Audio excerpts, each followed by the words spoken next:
Hello বন্ধুরা, তোমাদেরকে স্বাগত জানাই আর্টস একাডেমি ডব্লিউবি চ্যানেলে। আজকের ভিডিওতে আমরা আলোচনা করব ক্লাস 11-এর ফার্স্ট সেমিস্টারের হিস্ট্রি মডেল সেট নিয়ে। মানে তোমাদের কী ধরনের প্রশ্ন হবে ইতিহাসে প্রথম সেমিস্টারে, তার একটা মডেল সেট নিয়ে আজকে আমরা আলোচনা করব। তোমাদেরকে 8 ভাগে ভাগ করেছে। এমসিকিউ মানে শুধু এমসিকিউ নয়, 8টা ভাগে ভাগ করেছে। কিভাবে করেছে সেটা চলো আমরা একটা প্রশ্ন দিয়ে বুঝে নিই। মডেল সেট দিয়ে 1 নম্বর প্রশ্ন তোমাদের, কোন সাগরকে রোম সাম্রাজ্যের হৃদয় বলা হয়? ভূমধ্য সাগরকে। রোম সাম্রাজ্যের প্রশাসনের ক্ষেত্রে কোন ভাষা ব্যবহার করা হয়েছিল? ল্যাটিন ভাষা। তৈমুর লং প্রতিষ্ঠিত সাম্রাজ্যের রাজধানী হল কামারখন্দ। মুঘল সাম্রাজ্যের প্রতিষ্ঠাতা ছিলেন চেঙ্গিস খান। পেরিক্লিস ছিলেন ড্যাশের নেতা, এথেন্সের নেতা। এমসিকিউতে এরকম শূন্যস্থানও দিয়ে দিচ্ছে তোমাদের। 6. দক্ষিণ ভারতের একমাত্র মহান পদ হল অশ্বত্থ। রিপাবলিক গ্রন্থটির লেখক হলেন প্লেটো। পাটালিপুত্র ছিল ড্যাশের রাজধানী। উত্তর হচ্ছে মগধের রাজধানী। শূন্যস্থান হিসেবে এমসিকিউ এসেছে। ম্যাপ দিয়েছে এমসিকিউতে। আবার মানচিত্রে দেওয়া জায়গাটি হলো, মানচিত্রে কোন জায়গাটি দেওয়া আছে? এখানে দেখো, পাটালিপুত্র, তাম্রলিপ্ত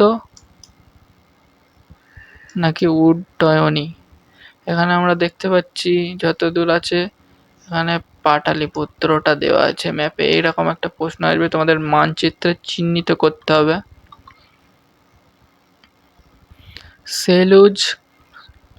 সেলুজকারা কোন জাতির লেখক ছিলেন?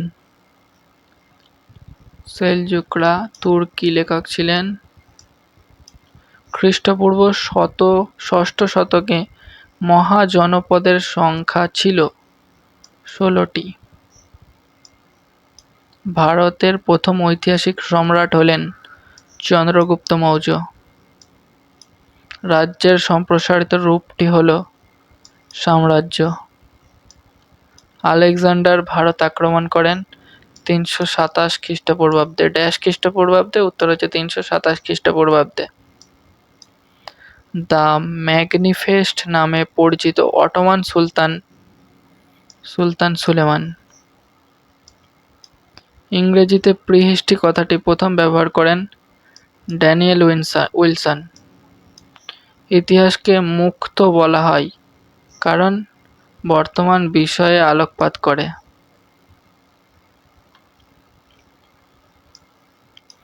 ভারতের আদি মধ্যযুগ দাঁড়ায় ড্যাশ সময়কালকে।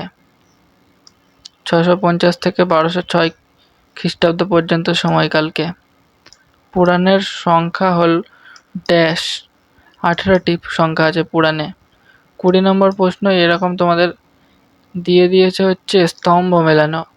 1 নাম্বার আলতামিরা গুহা। এখানে ডাইরেক্ট তোমাদের উত্তরটা আমি দেখিয়ে দিচ্ছি। উত্তর হবে বি। নমুনা প্রশ্নপত্রে ভুল আছে এটা। ইন্দো গ্রিক রাজাদের নাম জানার উপাদান হলো মুদ্রা। হোয়াট ইজ হিস্ট্রি গ্রন্থটির লেখক হলেন এইচ কার। ইতিহাস যুগ বিভাজন কেন করা হয়? উত্তরটা হচ্ছে ঐতিহাসিক ঘটনাগুলি সূক্ষ্ম বিবরণের জন্য।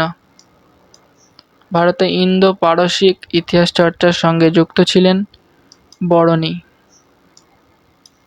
ইতিহাসের সময় সম্পর্কে সবচেয়ে নির্ভরযোগ্য তত্ত্ব হল রৈখিক তত্ত্ব। পশ্চিম রোমান সাম্রাজ্যের পতনের জন্য কোন যাযাবর জাতি গুরুত্বপূর্ণ ভূমিকা পালন করেছিলেন? হুন জাতি। হুন। এটিলা, যিনি 5ম খ্রিস্টীয় শতাব্দীতে ইউরোপ অভিযান করেছিলেন, তিনি ছিলেন ড্যাশ সাম্রাজ্যের সম্রাট? হুন সাম্রাজ্যের সম্রাট। কোন সাম্রাজ্য 3টি মহাদেশ জুড়ে আবির্ভূত হয়েছিল এবং প্রাচীন বিশ্বে উল্লেখযোগ্য আধিপত্য বিস্তার করেছিল? রোমান সাম্রাজ্য। কোন রোমান সম্রাট খ্রিস্ট ধর্মকে রোমান সাম্রাজ্যের সরকারি ধর্ম গ্রহণ করার জন্য পরিচিত? কনস্টান্টাইন।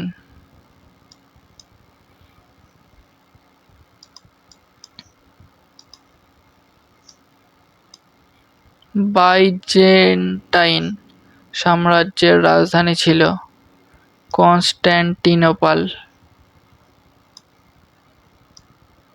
মুঘল সাম্রাজ্যের চরম প্রসার ঘটেছিল কুবাইল খাঁ এর নেতৃত্বে। ড্যাশের নেতৃত্বে কুবাইল খাঁ, কুবলাই খাঁ। তৈমুর ছিলেন ড্যাশ বংশের? চাগতাই বংশের। রোমে পালিয়ে যাওয়া কৃতদাসদের বলা হতো ম্যানুমিসীয়। স্পার্টাকাস ছিলেন এথেন্সের গ্ল্যাডিয়েটর। প্রথম দাসবিদ্রোহ হয় নেপলসে।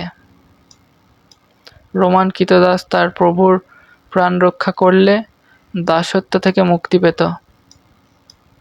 গ্রিকের প্রধান